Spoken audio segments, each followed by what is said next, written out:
ओम नमः सिद्धेभ्य।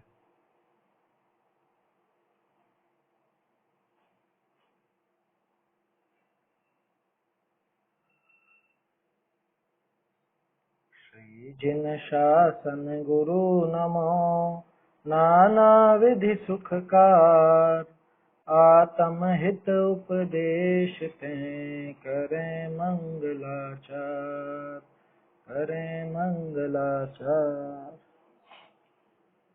आत्मानुशासन ग्रंथ पर अपनी चर्चा चल रही है और इसमें अपन देख रहे हैं 171वां छंद। कल और परसों दोनों दिन इसके बारे में अपन ने बात की। छंद छोटा सा है, अर्थ भी कोई ऐसा विशेष ऐसा कुछ वो नहीं है कि बहुत दाव पेंच हो उसमें, लेकिन वस्तु स्वरूप क्या है, कैसा है, प्रत्येक पदार्थ कैसा है, इसका चिंतन वो ज्ञानी कैसे करता है, वो इसमें बात है। तो वस्तु स्वरूप को समझने के लिए वो अनेकांत के माध्यम से उसका स्वरूप कैसा दिखाया जाता है, वो बात यहाँ आती है। अनेकांतात्मक वस्तु स्वरूप है ना, अनेकांत रूप है वस्तु का स्वरूप। तो अनेकांत रूप कैसा, तत् रूप भी है, अतत् रूप भी। अब ये तत् और अतत् ये सामान्य शब्द हैं। सामान्य माना कि ये सब जगह लग जाएंगे, इनके अंदर और चीजें भी लग जाएंगी। तत् माने वह या उस रूप, और अतत् माने उस रूप नहीं। अब किस रूप और किस रूप नहीं, लगा के देख लो। नित्यपने की बात करें तो यहाँ तत् हो गया नित्यपना, तो अतत् हो गया अनित्यपना। सत असत पने की बात करें तो तत् हो गया सतपना और अतत् हो गया असतपना। एक अनेक पने की बात करें तो एक पना हो गया तत्रूप और अनेक पना हो गया अतत् रूप। ऐसे तरह तरह से अलग अलग अर्थ निकल सकते हैं। इसलिए आचार्य देव ने तत् और अतत् शब्द का प्रयोग किया, क्योंकि तत् अगर संस्कृत में देखें तो सीधा सा अर्थ है, तत् माने वह और अतत् माने वह नहीं, ऐसा है ना। एक बार छंद बोल लेते हैं, उसके बाद इसका जो भावार्थ की चर्चा अपनी बाकी है वो करेंगे और ये द्रव्य गुण पर्याय को समझने का प्रयास करेंगे। तदेव तद तद्रूपम प्राप्नुवन्न विरंचति इति विश्वमनाद्यंतम चिंतयेद विश्ववित् सदा। तद्रूप धर्म अरु अतद्रूपपन सहित वस्तु नहीं होती नाश, विश्व अनादि अनंत विश्ववित् करते ऐसा नित विश्वास। क्या कह रहे हैं कि विश्व भी अनादि निधन है, अनाद्यंत है। कैसे कि जैसे उसमें रहने वाले द्रव्य अनादि अनंत हैं, वैसे ही ये विश्व भी अनादि अनंत है। ऐसा विश्व को जानने वाला ऐसा जानता है। देखो गजब की बात है, आचार्य देव ने यहीं पे हमको विश्व का ज्ञाता बना दिया। क्या आपने उन वस्तुओं को अनाद्यंत जाना ना, उन पदार्थों को, उन द्रव्यों को अनादि निधन जाना कि नहीं जाना? जाना। तो कि जैसी ये वस्तु है ऐसा कैसा विश्व है, तो बोलो पूरे विश्व का ज्ञान हुआ कि नहीं हुआ है? कि केवल ज्ञान ही चाहिए पूरे विश्व को जानने के लिए, कि विश्व का इतना ज्ञान तो यहाँ हो जाता है ना। सम्यक दृष्टि को, ज्ञानी जीव को इतना ज्ञान तो यहाँ हो गया कि ये जो विश्व है ये कभी नष्ट होने वाला नहीं है, कभी पैदा नहीं हुआ है, किसी ने बनाया नहीं है। क्यों? क्योंकि ये जिनसे मिलकर के बना है वो वस्तुएं ऐसी हैं। इसमें जो वस्तुएं जिनके माध्यम से ये विश्व बना है वो वस्तुएं ही ऐसी हैं कि जिसमें अनादि अनंतता है। तो फिर इस विश्व में अनादि अनंतता कैसे नहीं होगी? ये भी अनादि अनंत स्वनिर्मित है। अनादि निधन वस्तुएं हैं, भिन्न भिन्न अपने अपने अनुसार परिणमन करती हैं, कोई किसी के अधीन नहीं है, कोई किसी के परिणमन कराने से परिणमन नहीं करती, वो बात है। तो छंद बिल्कुल सीधा है, क्या कि वही वस्तु तद्रूप, वही वस्तु अतद्रूप, ऐसे तत्पने और अतत्पने को प्राप्त करती हुई कभी भी विरंसती न विरंसती, नष्ट नहीं होती है। ऐसे इस विश्व को अनादि अनंत जानता है कौन? विश्ववित्, जो विश्व का वेत्ता है, जगत को जानने वाला है, वो संपूर्ण विश्व को इस तरह से जानता है। भावार्थ बाकी है अपना, भावार्थ देखते हैं। शास्त्राभ्यास करने वाला ज्ञानी केवल शब्द अलंकार आदि विषय ही ना ही मन को रमावे है, ऐसे वस्तु स्वरूप को चिंतवे है। क्या शुरू में क्या कह दिया टोडरमल जी ने? वही शास्त्राभ्यास करते हो तो क्या करते हो कि शब्दों को, अलंकार को, या कितना सुंदर छंद लिखा है, कितने अच्छे शब्दों का प्रयोग है, कितनी बढ़िया संस्कृत है, ये देखते हैं क्या शास्त्राभ्यास करने वाले? कि शास्त्राभ्यास वाले यानी शास्त्राभ्यास करने वाला जो ज्ञानी है, उस ज्ञानी जीव की बात है, अज्ञानी की नहीं। कि वो जो ज्ञानी है, वो ज्ञानी सिर्फ शब्दों में नहीं उलझता, सिर्फ वो अलंकारों में नहीं उलझता, सिर्फ उसको कोई ऐसे में मजा नहीं आता कि कितना सुंदर छंद लिखे, कैसी उपमा दी है, कैसे अलंकारों का प्रयोग किया आचार्य देव ने। जबकि ये चीजें भी अपन देखते जा रहे हैं ना, है गुणभद्राचार्य की संस्कृत कितनी अच्छी थी, कितनी बार करी अपन ने बात, कितने सुंदर उदाहरण दिए हैं, कैसी सुंदर उपमाएं दी हैं, कैसे शब्दों का प्रयोग किया है, अनुप्रास कैसा है, और अलंकार कैसे हैं। कि ज्ञानी सिर्फ इनमें नहीं उलझता, बल्कि जो उस शास्त्र में लिखा है, जो बात उन्होंने बताई आचार्य देव ने, उसके भाव को पकड़ करके वो तत्व चिंतन करता है। ऐसे वस्तु स्वरूप को चिंतवे है कैसे, वो देखो, एक कोई जीवादिक वस्तु है, एक कोई जीवादि वस्तु, क्यों दूसरी वस्तुओं की बात क्यों नहीं की है? अन्य भी तो है ना, 6 द्रव्य के पाठ में आपने अन्य द्रव्यों के नाम भी देखे होंगे, तो उनकी बात क्यों नहीं की, अकेले जीव द्रव्य की बात क्यों की? क्योंकि इसी को जानना प्रयोजन भूत है अपने लिए, है ना।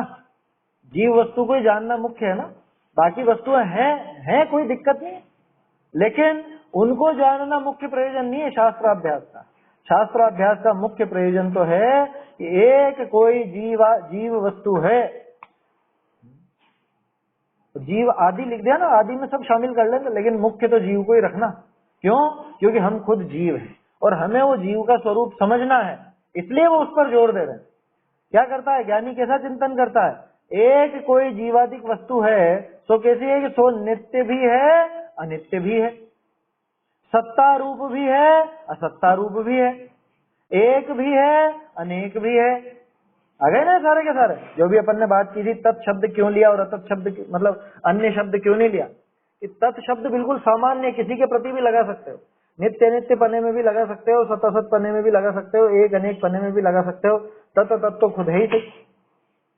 ऐसा तो कैसी है वो जीवादि वस्तु, जीव आदि वस्तु माने कोई भी ले लेना, चाहे जीव, चाहे पुद्गल, चाहे धर्म अधर्म आकाश काल, लेकिन मुख्य रूप से जीव पर ही घटाना। क्यों? क्योंकि हमें तो खुद को समझना है ना, और हम जीव हैं, तो जीव का स्वरूप समझने पर हमें खुद का स्वरूप समझ में आएगा, इसलिए स्वयं के ऊपर ही लागू करना है। क्या कि मैं कैसा हूं, कि मैं नित्य भी हूं, मैं अनित्य भी हूं, ये कैसे संभव है?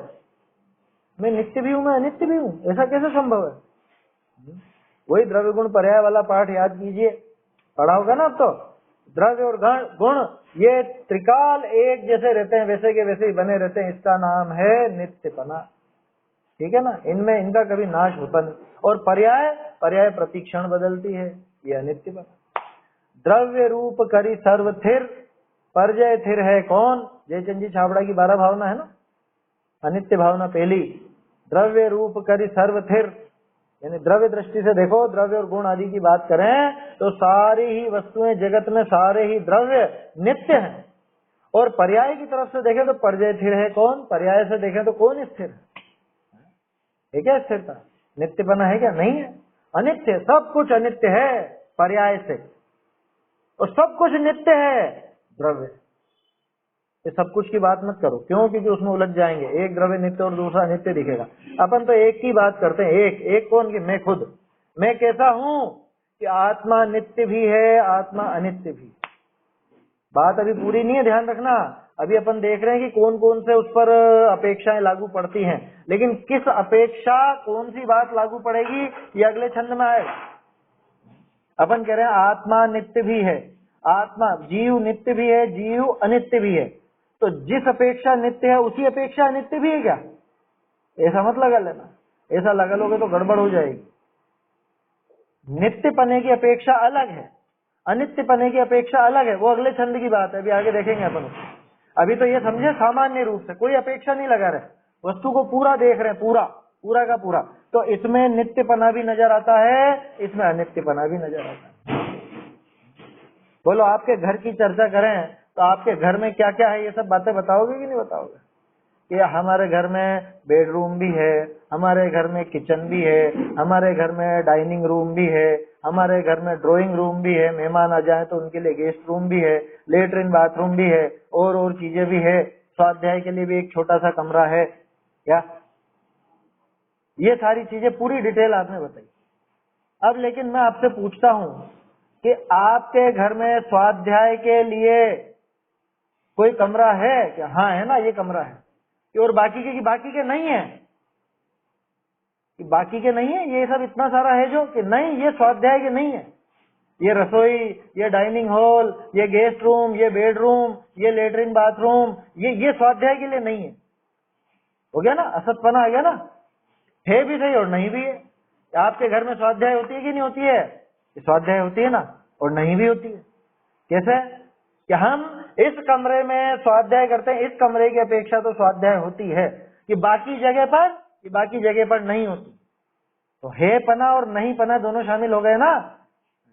अब दोनों किस अपेक्षा से शामिल हुए हैं वो बात आगे की। अभी तो ये समझ लेना कौन कौन सी अपेक्षाएं लागू पड़ती है। अभी तो इतनी बात है कि वस्तु नित्य भी है, अनित्य भी है, वस्तु सत्य भी है, असत भी है ना, एक भी है, अनेक भी है। ऐसा कौन सी वस्तु?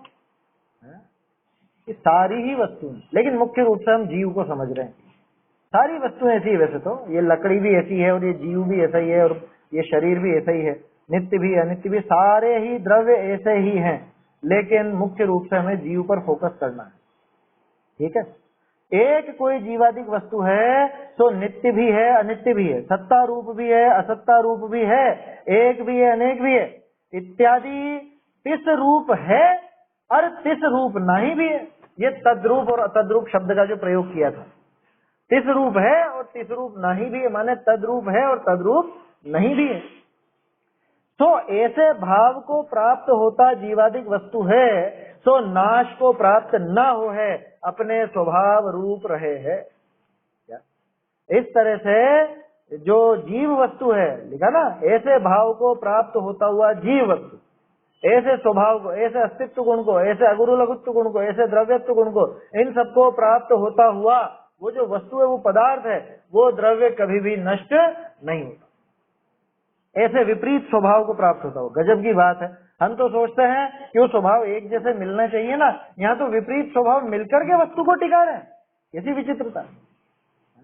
ये विरोधी धर्म मिलकर के उस वस्तु को टिकाए रखने में मदद कर रहे हैं। गुण, शक्ति और धर्म के संबंध में बात चलती है ना, तो धर्म किसे कहा जाता है? कि द्रव्य को बनाए रखने वाली विरुद्ध शक्तियां, उनका नाम धर्म है। जो द्रव्य की सत्ता टिकाए रखें, ऐसी विरुद्ध शक्तियां कैसी? जैसे अस्तित्व नास्तित्व, एक पना अनेक पना, नित्य पना अनित्य पना, ये विरुद्ध है ना, ये विरुद्ध है, इनको धर्म कहा जाता है। धर्म वो नहीं, जैन धर्म, हिंदू धर्म, मुसलमान धर्म, वो धर्म की बात नहीं कर रहे हैं अपन। धर्म द्रव्य अधर्म द्रव्य की बात भी नहीं कर रहे हैं। धर्म माने स्वरूप, है ना, धर्म माने वो वस्तु का स्वरूप। वस्तु सहावो धम्मो, वो परिभाषा लगा ना यहाँ, कि वस्तु का स्वभाव ही धर्म है। तो क्या कह रहे हैं कि ये जो वस्तु है, ये ऐसे विपरीत भावों को प्राप्त होते हुए भी नाश को प्राप्त नहीं होती, अपने स्वभाव रूप रहती। कौन सी वस्तु, कौन सा द्रव्य? कि प्रत्येक द्रव्य, एक एक द्रव्य ऐसा ही है। ऐसे ही अनादि निधन समस्त जीवादिक पदार्थ पाइए हैं, कि जैसे वो सारी वस्तुएं वैसे जीव भी तो है, और जैसे जीव है वही मैं तो हूँ, और कौन है? जीव कोई अलग है मुझसे? है? मैं जीव हूं ना, अपन जीव है ना, तो अपने बारे में विचार करें कि मैं ऐसा हूं। बोलो आप नित्य हो कि अनित्य हो? है नित्यपना भी है, अनित्यपना भी। ये प्रमाण की बात है, नए की बात नहीं है। अभी अपेक्षा नहीं निकाली ना, अभी सामान्य रूप से बात कर रहे हैं कि सारी अपेक्षाएं शामिल करके बोलो कि हाँ नित्य भी है हम, अनित्य भी है, हम एक भी हैं, अनेक भी हैं। सारी बात है, समझ में आ रही है बात?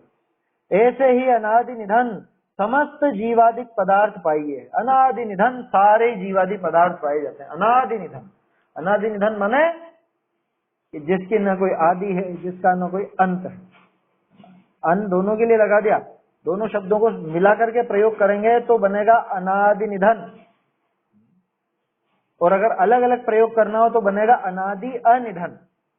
जैसे अपन ने देखा ना, अनादि अनंत और अनाद्यंत, एक साथ मिलाओ तो अनाद्यंत बनेगा, अलग अलग शब्द लिखोगे तो अनादि अनंत बनेगा। ऐसे ही अनादि अनिधन अलग अलग लिखो तो, और एक साथ लिखो तो अनादि निधन, अन दोनों के लिए लग गया, आदि के लिए भी और निधन के लिए भी। आदि माने शुरुआत, निधन माने अंत, जानते ही।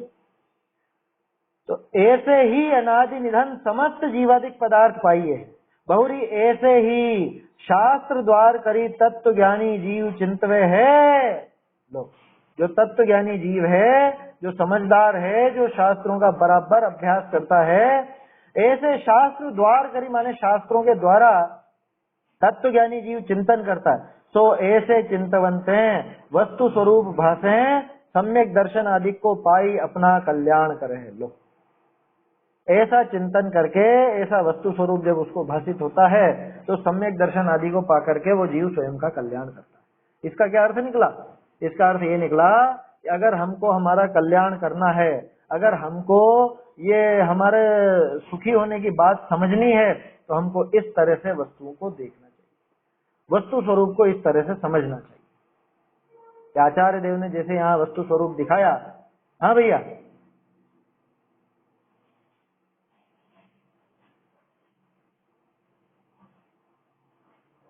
अरे ये तो बहुत आसानी से समझ में आना चाहिए ना अपने को। अपन ने कल देखा था ना गेहूं का उदाहरण, वो पुद्गल गेहूं रूप हो गया, ठीक है।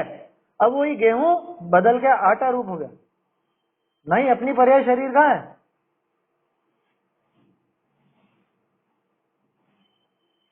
हाँ ठीक है, पुद्गल है।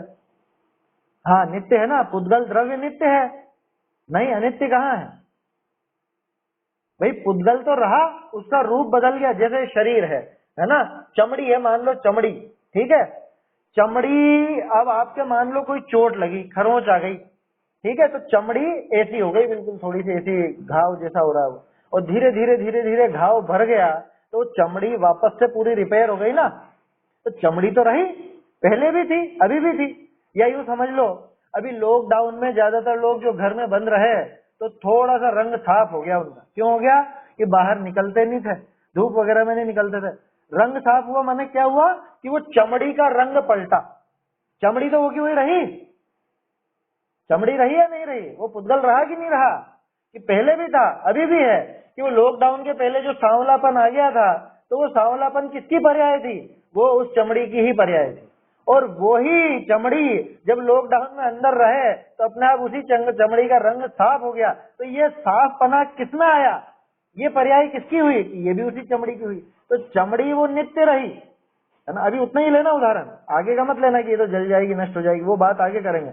अभी वो चमड़ी नित्य रही, लेकिन वो चमड़ी में वो थोड़ा सा गोरापन या सांवलापन, वो उसकी पर्याय बदलती रही।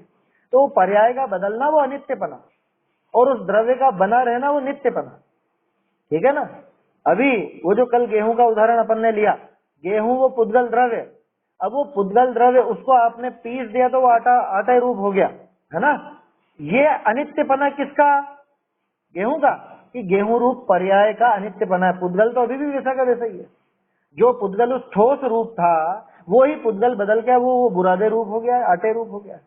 उसका आटा को गूंथ करके रोटी बना दोगे तो वही पुद्गल रोटी रूप हो गया। तो ये पर्याय लगातार बदल रही है, ये है अनित्यपना।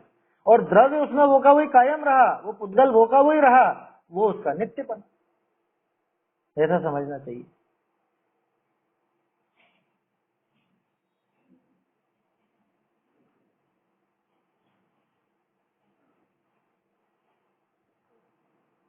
हाँ, दूसरी आएगी। हाँ, पर्याय कौन भोगती है? वो पर्याय तो उस रूप होती है, भोगने कैसे जाएगी? वो उस रूप पैदा हुई है, वो विकार की पर्याय, वो उस रूप पैदा हुई है ना। कोई पाप का भाव हुआ तो वो पाप रूप पर्याय पैदा हुई, ठीक है। उसके बाद भोगेगी का क्या मतलब? बाहर के द्रव्य, बाहर के द्रव्य को नहीं। अब जो आकुलता हुई, तो आकुलता रूप वो पर्याय खुद पैदा हुई है, अगली जो आने वाली है ना।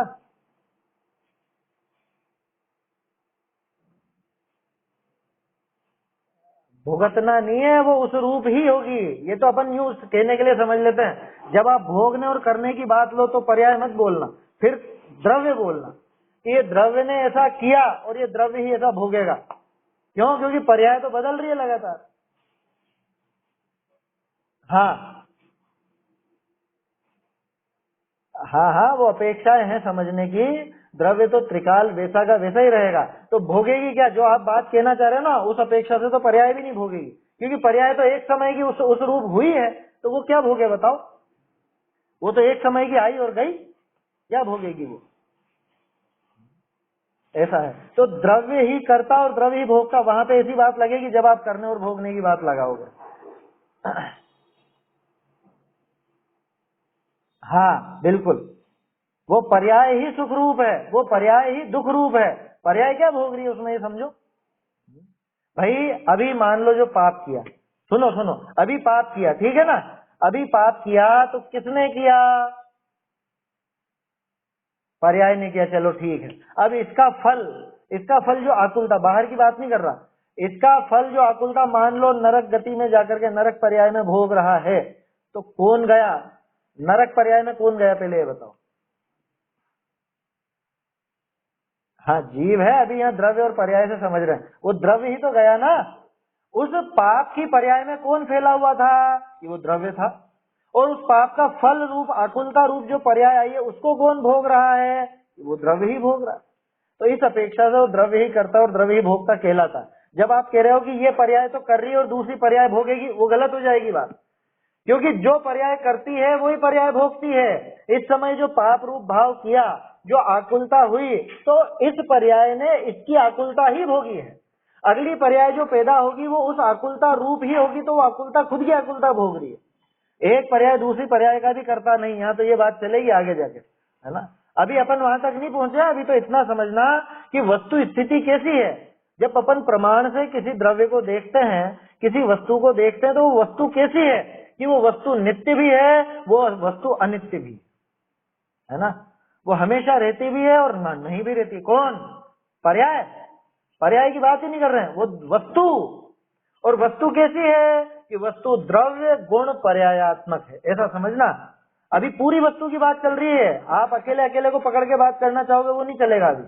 अभी द्रव्य गुण पर्यायात्मक वस्तु की सिद्धि कर रहे हैं, अकेले द्रव्य की नहीं, अकेले पर्याय की नहीं। क्या लिखा आचार्य देव ने? कि वो तद्रूप भी है और अतद्रूप भी है, वो नित्य भी है अनित्य भी है। तो कौन?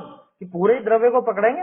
पूरे द्रव्य को माने द्रव्य गुण पर्यायात्मक द्रव्य को, जिसे हम कहते हैं गुण पर्याय वद द्रव्यम।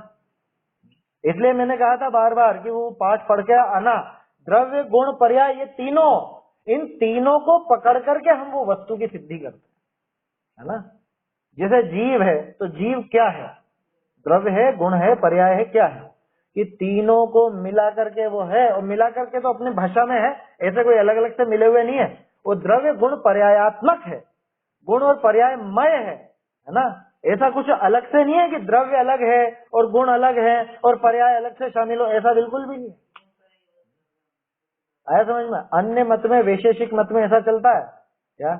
द्रव्य गुण कर्म सामान्य विशेष समवाय, ऐसे करके उनके अलग से चलते हैं कि गुण और पर्याय ये तो बिल्कुल अलग चीजें हैं, समवाय के कारण द्रव्य से जुड़े हुए रहते हैं, ऐसा उन्होंने समझ रखा है वैशेषिक मत वालों ने। हालांकि अपने को वो बात नहीं करनी अभी। अपने यहाँ तो सीधा द्रव्य गुण पर्यायात्मक होता है।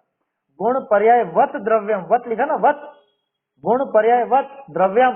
ये द्रव्य कैसा है? गुण और पर्यायवान है। तो गुणों का जो नित्यपना है वो भी उसमें है, और पर्याय का जो अनित्यपना है वो भी उसमें है। किसमें? कि उस समग्र द्रव्य में।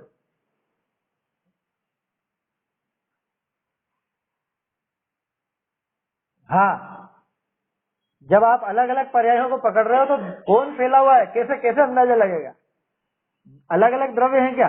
मनुष्य पर्याय का द्रव्य अलग और वो नरक पर्याय का द्रव्य अलग, ऐसा लेंगे क्या? फिर जो यहाँ था वही वहां पहुंचा है। अगर आप करने की बात ले रहे हो तो भोगने की बात भी आएगी, है ना? जिसके ऊपर करने का आरोप किया जाएगा, भोगने का आरोप भी उसी पर होगा। ऐसा नहीं कि करा तो द्रव्य ने और भोगे पर्याय, ऐसा कभी नहीं होगा। या करा तो एक पर्याय ने और भोगे दूसरी पर्याय, ऐसा भी नहीं होता। पर्याय तो उस रूप ही पैदा हुई है, वो जो सामने निकल करके आई है वो उस रूप ही आई है।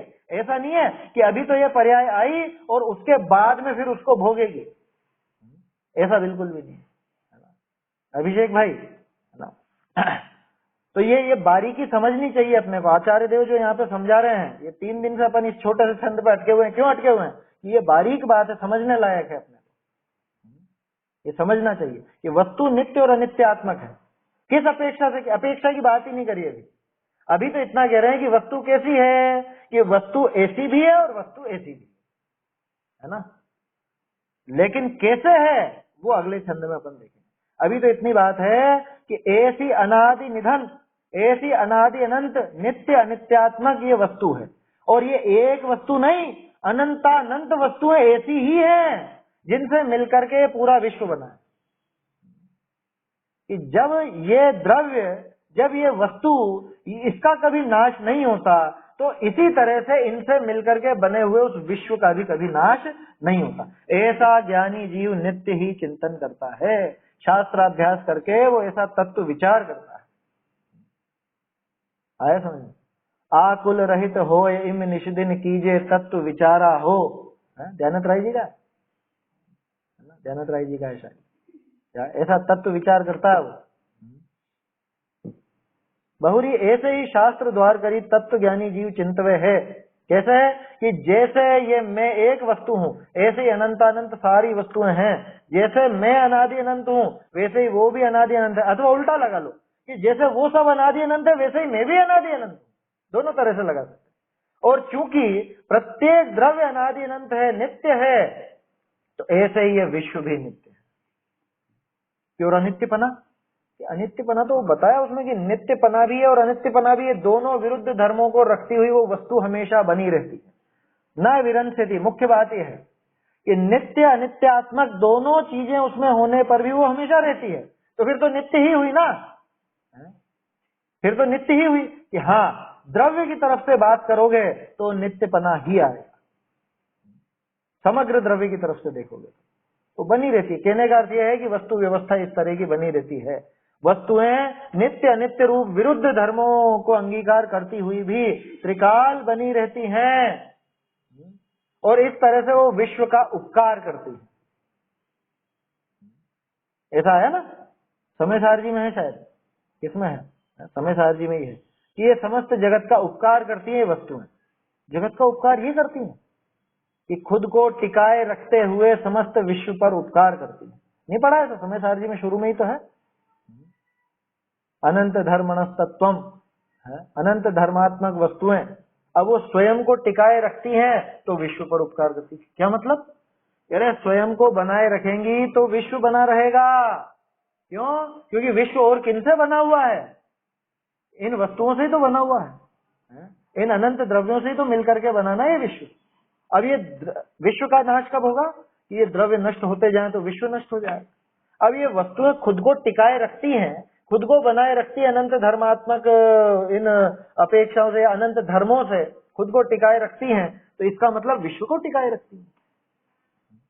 समझ में आ रही है बात? इसको ऐसे समझना कि जैसे कोई व्यक्ति गाड़ी चला रहा है, ठीक है ना, और उसकी गाड़ी में 5-6 उसके परिवारजन भी बैठे हुए हैं, तो बोलो उसको, और वो एक ही अकेला है, वो क्या गाड़ी चलाने वाला अकेला है, तो उसको सबसे ज्यादा ध्यान किसका रखना चाहिए? वो जो छोटे बच्चे बैठे हुए हैं साथ में, या पत्नी बैठी है, या और कोई भी बैठे हैं, सबसे ज्यादा ध्यान किसका रखना चाहिए? कि सबसे ज्यादा ध्यान उसको खुद का रखना चाहिए। क्यों? क्योंकि अगर वो नहीं बचा तो इनमें से एक भी नहीं बचेगा। कौन चलाएगा फिर वो गाड़ी? क्या? अगर वो खुद का ध्यान नहीं रख पाएगा तो दूसरों का ध्यान कैसे रखेगा? इसलिए सबसे ज्यादा खुद का ध्यान रखना। ठीक उसी तरह से प्रत्येक वस्तु स्वयं को टिकाए रखती है, इन अनंत धर्मों के माध्यम से खुद को टिकाए रखती है, तो फल स्वरूप वो विश्व को टिकाए रखती है। प्रत्येक पदार्थ विश्व पर उपकार कर रहा है। अरे आप विश्व पे उपकार कर रहे हो क्या? अगर मैं ही नहीं रहूंगा, मैं नहीं रहूंगा तो क्या नुकसान हो जाएगा? दूसरे जीव तो रहेंगे। अरे जब मैं नहीं रहा, माने मैं समाप्त हो जाऊं, तो दूसरे जीव भी समाप्त हो सकते हैं। एक नष्ट हो सकता है तो सभी नष्ट हो सकते हैं, क्योंकि एक जैसे ही सभी है ना। मैं अगर नष्ट हो गया तो सारे ही नष्ट हो सकते हैं, और सब नष्ट हो गए तो विश्व नष्ट हो जाएगा। तो प्रत्येक द्रव्य, अब हालांकि ऐसा होता नहीं है, प्रत्येक द्रव्य हमेशा बना रहता है। ध्यान रखना, पर्याय की बात नहीं कर रहे हैं। आप सोचो कि नष्ट होते तो हैं, होते तो हैं, मर तो जाते हैं, लोग बाग जला तो देते हैं उनको, मकान गिर तो जाते हैं। पर्याय मत देखो, द्रव्य की बात चल रही है, समस्त वस्तु की बात चल रही है कि वो वस्तुओं का नाश नहीं होता। अपन ने कल बात करी थी ना मकान आदि की, ये मकान टूट गया, मकान गिर गया। अभी बहुत सी जगह पानी के कारण ऐसा हो गया, तेज बारिश के कारण है। तो बोलो क्या हुआ उसमें? नष्ट हो गया मकान। क्या नष्ट हुआ उसमें से? नष्ट क्या हुआ उसके अंदर से? कि नष्ट तो कुछ भी नहीं हुआ है। वही ईंटें हैं जिनसे मिलकर के वो दीवार बनी थी, वो ईंटें बिखरी पड़ी हैं, उसको हम नष्ट होना कह देते हैं। बोलो ईंटें तो वहीं की वहीं रही। अरे ईंटें बिल्कुल चूरा हो जाए या चूर चूर हो जाए, बिल्कुल एक एक रेत का कण अलग अलग हो जाए, तो भी वही सारे कण मिलकर के ही तो ये बने थे, तो वो कण तो आज भी मौजूद है। उनको बिल्कुल आप वो एकदम बारीक बुरादा हो जाए, हवा में उड़ने लग जाए, तो वो धूल के कण रूप रहेंगे। तो आखिरकार वो पुद्गल तो रहा ही सही, पहले मिलकर के इकट्ठा ठोस बना हुआ था, अब वो बिखर करके अलग अलग हो गया। इतना ही तो हुआ है, द्रव्य तो नष्ट नहीं हुआ ना। बात समझ में आ रही है वर्धमान भैया? द्रव्य तो नष्ट नहीं हुआ ना बिल्कुल भी। द्रव्य तो वैसा का वैसा ही रहा, पर्याय उसकी लगातार बदलती रही। पुद्गल तो पुद्गल ही रहा। बोलो नष्ट हो गया वो कण, धूल के कण नष्ट हो गए? नहीं हुए। कि वो पहले इकट्ठे थे, मिट्टी के कण इकट्ठे थे, ईंट रूप थे, ईंटें इकट्ठी होकर के दीवार रूप थी, दीवारें इकट्ठी होकर मकान रूप थे। अभी वो सब बिखर करके अलग अलग हुए, इनमें नष्ट क्या हुआ? नष्ट नहीं हुआ। तो वस्तुएं, कोई भी वस्तु, कोई भी द्रव्य नष्ट नहीं होता। हम नष्ट होना उसको कहते हैं कि वो पर्याय बदल गई, उसका कुछ रूप बदल गया, उसको हम नष्ट होना कह देते हैं। और वास्तविकता है वो वस्तु तो नष्ट कहाँ हुई, वो पर्याय ही तो बदली है ना। तो पर्याय ही बदली, इसमें और क्या हुआ? तो ऐसे ही शास्त्र द्वार करी तत्व ज्ञानी जीव चिंतवन करता है, सो ऐसे चिंतवंते वस्तु स्वरूप भाषे सम्यक दर्शन आदि को पाई अपना कल्याण करे। ये पूरा क्रम आ गया। सबसे पहले शास्त्राभ्यास, शास्त्राभ्यास से वो तत्व ज्ञानी जीव चिंतन करता है, ऐसे चिंतन से वस्तु स्वरूप भाषित होता है, वस्तु स्वरूप भाषित होने से सम्यक दर्शन आदि होता है ना। आदि में लगा लेना सम्यक ज्ञान, सम्यक चारित्र वगैरह, मोक्ष वगैरह सब। और ऐसे वो जीव अपना कल्याण कर लेता है। तो कल्याण करने की विधि सबसे पहली स्टेप क्या? सबसे पहली स्टेप शास्त्राभ्यास। देखो यहाँ भी टोडरमल जी ने शास्त्राभ्यास की प्रेरणा दे दी क्या? कि सबसे पहले वो शास्त्राभ्यास करेगा ज्ञानी, और शास्त्राभ्यास करके चिंतन करेगा, तत्व चिंतन करेगा। तत्व चिंतन करने पर उसको वस्तु का स्वरूप भाषित होगा, ख्याल में आएगा कि अरे जगत में ऐसा है और मैं तो ऐसा समझ रहा था। वो वस्तुओं का सही स्वरूप ख्याल में आ जाएगा। और फिर उसके बाद सम्यक दर्शन ज्ञान चारित्र आदि को प्राप्त करके फिर वो अपना कल्याण कर लेगा। ये पूरी विधि हो गई, ये पूरी स्टेप हो गई। तो सबसे पहला क्रम जो है उसका हमको विशेष ख्याल रखना चाहिए, शास्त्राभ्यास। और शास्त्राभ्यास कोरा नहीं, भली भांति जिस अपेक्षा है वैसा। तो अभी तो हमको ये चीज पकड़ में आई कि वस्तु नित्य नित्यात्मक है, वस्तु सत असत रूप है, वस्तु एक अनेक रूप है, कुल मिला के तद्रूप अतद्रूप दोनों है। प्रत्येक वस्तु, कौन सी वस्तु? प्रत्येक वस्तु, मैं भी, ये शरीर भी, ये मकान भी, ये आप सब लोग भी, ये सब सभी द्रव्य से। अब इसमें बारीक बात कि जिस अपेक्षा से नित्य उसी अपेक्षा से अनित्य है क्या? अभी अपन यहां समझते हैं। आगे ऐसा ज्ञान तो भ्रम रूप हो सी, हम तो भ्रम में पड़ जाएंगे साहब। ये ज्ञान तो भ्रम रूप है ना कि नित्य भी है अनित्य भी। ये क्या चुटकुलेबाजी हो रही है कि सूरज भी है चांद भी है? इधर से देखता हूं तो सूरज है, इधर से देखता हूं तो चांद है,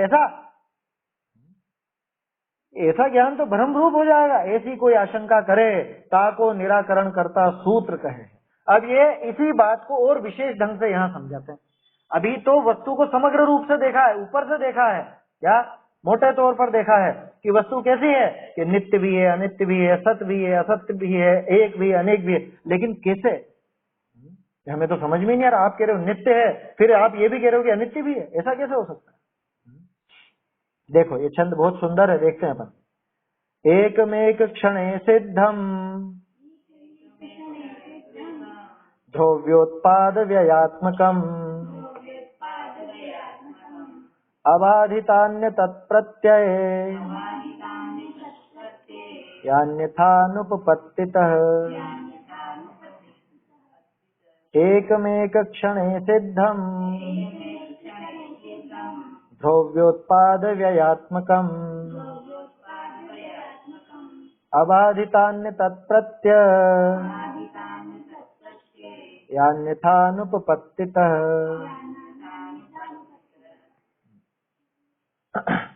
एक वस्तु है एक काल में द्रव्योत्पाद विनाश स्वरूप, हे प्रमाण से सिद्ध अन्यथा सिद्ध न होता वस्तु स्वरूप।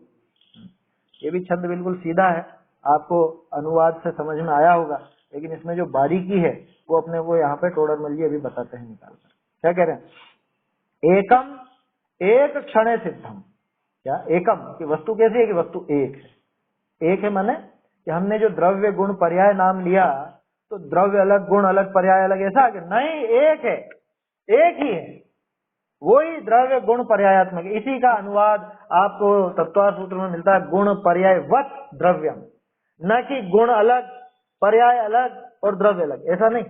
ये द्रव्य वही एक ही है, ये तीनों से मिलकर के, तीनों माने वो अनंत अनंत हैं, तीन तो अपन वो नाम की वजह से कह रहे हैं। द्रव्य गुण पर्याय ये तीनों मिलकर के एक वस्तु बनाता है।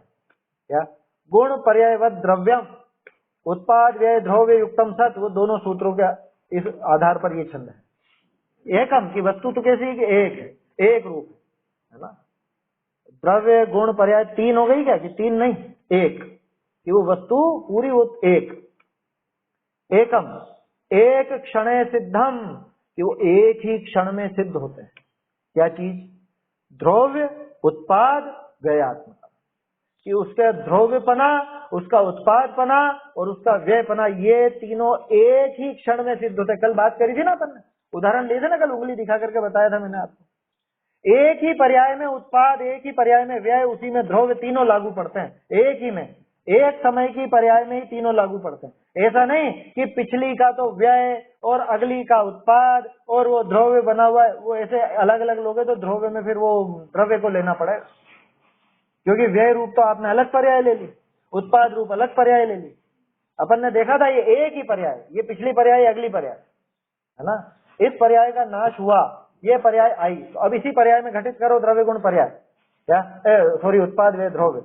इस पर्याय, ये इस समय जो ये पर्याय पैदा हुई, ये इस पर्याय का खुद का तो उत्पाद, यही पर्याय पिछली पर्याय का व्यय, यही पर्याय, ये पर्याय व्यय रूप है या नहीं है? ये पर्याय व्यय रूप है कि नहीं? ये पिछली पर्याय के व्यय रूप है ना।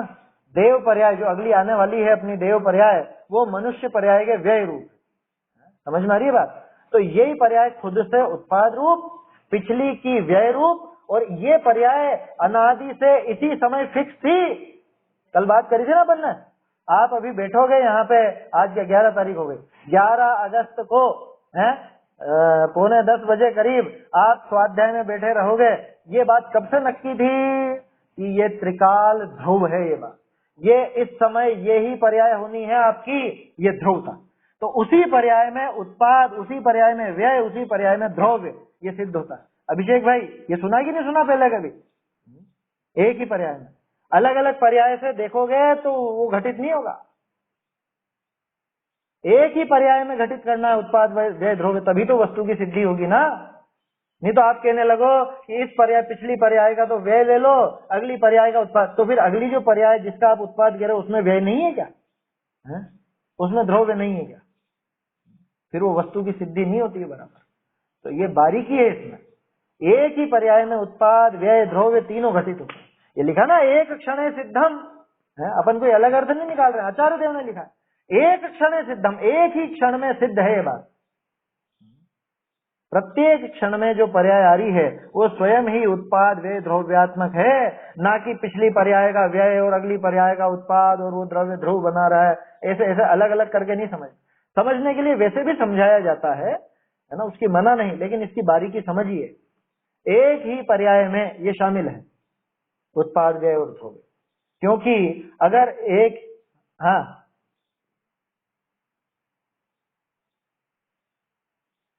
अच्छा ये बताओ व्यय हुआ तो कब हुआ? पर्याय कितने समय की? एक क्षण की, एक ही समय की पर्याय, ठीक है ना। अब इस समय तो पर्याय रहे और अगले समय में जाकर के व्यय होगा क्या उसका? अगले समय में जाकर के तो व्यय नहीं होगा ना, क्योंकि अगले समय में की तो 2 समय की हो गई पर्याय। बात समझ में आ रही है? इस समय तो रही पर्याय, ठीक है, और अगले समय उसका व्यय हुआ, ऐसा मानोगे तो फिर तो 2 समय की पर्याय हो गई ना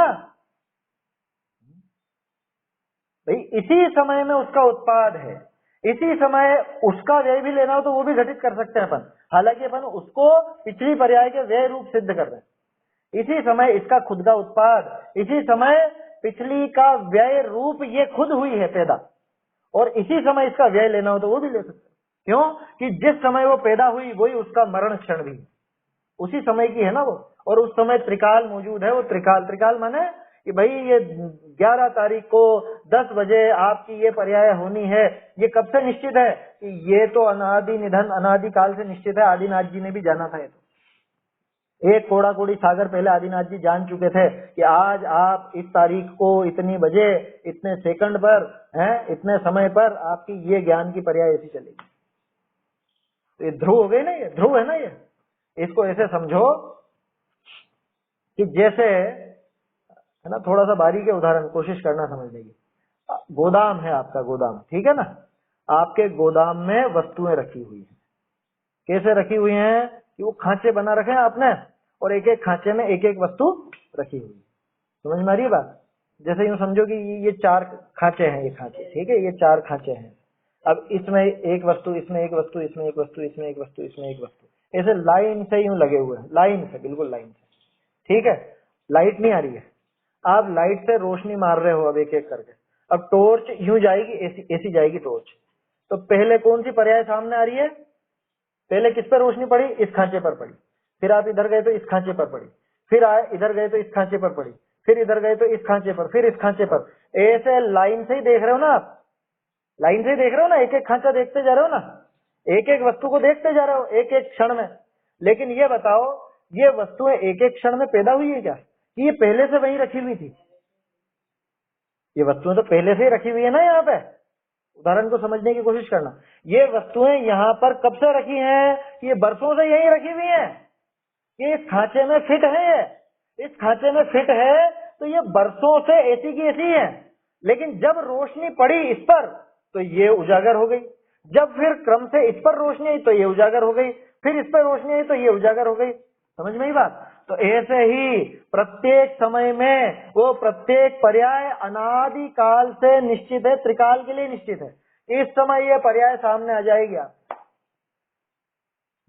ये पर्यायों की ध्रुवता है, द्रव्य की ध्रुवता नहीं बता रहा हूं अभी मैं, ये पर्यायों की ध्रुवता। बात समझ में आ रही है? ये पर्याय, अच्छा ये बताओ, 10 बजे ये बात आपको समझ में आनी थी, ठीक है, 10 बजे समझ में आनी थी। तो 10 बजे समझ में आनी थी, तो ये तो अनादि काल से ही सिद्ध है ना कि 10 बजे आपको ये समझ में आनी है ये बात। तो ये पर्याय तो अपने समय में निश्चित है। अब जब ये काल क्रम आगे बढ़ता जाएगा, ये पर्याय आगे बढ़ती जाएंगी, माने जैसे जैसे समय आगे बढ़ता जाएगा वो पर्याय अपने आप सामने आती जाएंगी और उसी समय की रहेगी। उस समय के बाद वो पर्याय नहीं रहेगी। ये उस समय के लिए फिट हो गई ना पर्याय। ये है पर्यायों का निश्चित क्रम। इसको आचार्यों ने कहा है अनुसूति से रचित प्रवाह। पढ़ा प्रवचन सार जी में अभिषेक भाई? प्रवचन सार जी में ना 99-101 अनुसूति से रचित प्रवाह क्रम, क्रमबद्ध पर्याय में पढ़ा होगा। तिर्यक प्रत्यय, ऊर्ध्व प्रत्यय, ये शब्द पढ़े होंगे। तो इसका नाम है ऊर्ध्व प्रत्यय। क्या कि पर्याय अपने अपने समय पर निश्चित है, और जैसे जैसे वो समय उसका आता जाएगा वो पर्याय सामने आती जाएगी, अपने आप सामने आती जाएगी। ये पर्याय की उसी समय की ध्रुवता, उसी समय उसका उत्पाद। 10 बजे ये बात आपके समझ में आनी है तो 10 बजे इस पर्याय का उत्पाद, इसी समय उसका व्यय, क्योंकि इससे आगे रहेगी नहीं वो। 10 बज के 1 समय पे वो नहीं रहेगी। 10 बजे वाली पर्याय 10 बज के 1 समय पर नहीं रहेगी, वो अगली पर्याय रहेगी। तो 10 बजे ही ये सामने आई, यही इसका उत्पाद, और 10 बजे ही ये रहेगी, ये फिक्स है, ये इसका ध्रुव। और 10 बजे ही इसका नाश, माने जिस समय ये उत्पन्न हुई है अगले समय ये नहीं रहती, यही इसका उत्पाद, व्यय, ध्रुव तीनों घटित होगा। बात समझ में आ रही है? नहीं आई हो समझ में, वापस से अभी आ जाएगी, यहाँ कोई दिक्कत नहीं है। बहुत लंबा खुलासा किया है इसका टोडर मल जी। उत्पाद, व्यय, ध्रुव तीनों एक ही समय में घटित हो। लिखा ना, एक क्षणे सिद्धम एकम, एक क्षणे सिद्धम। वस्तु कैसी है कि एक रूप है, आया समझ में? वस्तु एक रूप है और एक क्षण में ही उसके ये उत्पाद, व्यय और ध्रुवपना ये सिद्ध होता है। अब अबाधित अन्य तत् प्रत्यय, प्रत्यय का मतलब यहाँ पे प्रतीति है। प्रत्यय का अर्थ यहाँ पे प्रतीति से लेना। कि अन्य तत्प्रत्यय, कि ऐसा उसका जो प्रत्यय है कैसा, अन्य, कि ये अन्य है, और तत् माने ये वह है। अन्य और तत् दोनों अलग अलग आ गए, तत् और तद्रूप नहीं होना, अतत्, ठीक है।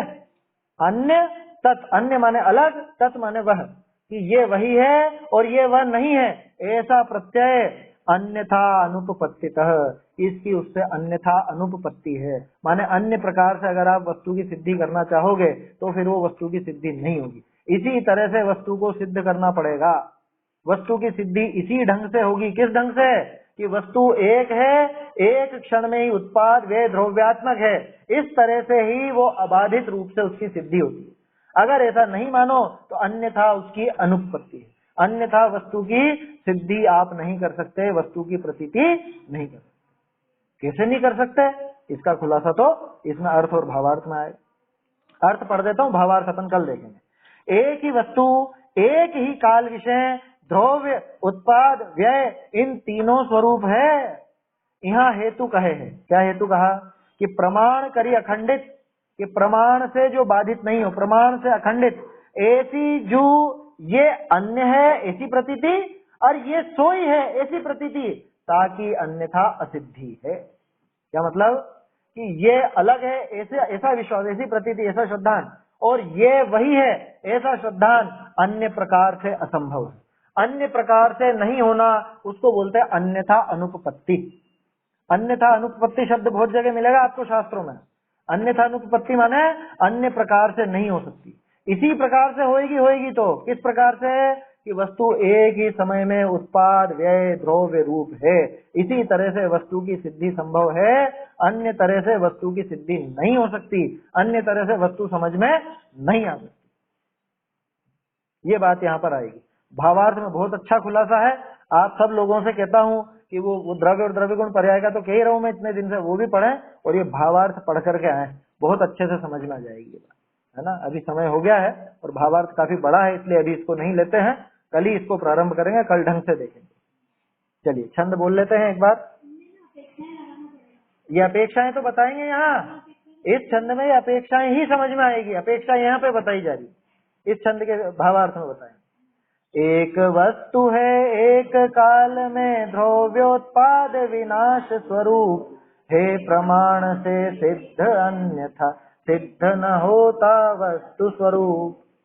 चैतन्य का स्मरण प्रतिक्षण ही करो रे, भव के अनंत दुख को क्षण में हरो रे। अक्षय अनंत निज सौख्य निधान पाओ, गाओ अरे नित इसी के गीत गाओ।